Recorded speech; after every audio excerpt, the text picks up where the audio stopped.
Hello world! On Just Jared News, Patrick Schwarzenegger had his full family in attendance at the premiere of The White Lotus Season 3 and they all watched him bear it all.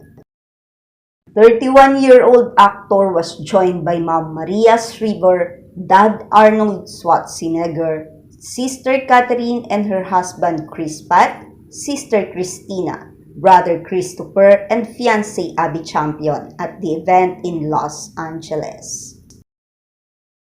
Arnold took to Instagram to share his thoughts on that scene. I was so pumped to take a break from filming to celebrate Patrick at the White Lotus Season 3 premiere.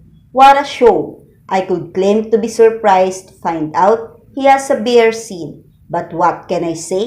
The apple doesn't fall from the tree. Don't miss it this Sunday, trust me, Arnold wrote. Patrick also wrote about the night he said, White Lotus premiere, what a surreal moment. Dream come true, getting to watch the pilot with my family, Mike White and the rest of the cast. I love you, watch this Sunday. The Lotus Season 3 premiere on February 16 on HBO. Good day to all! Always like, comment, share, and subscribe on my channel. Thank you!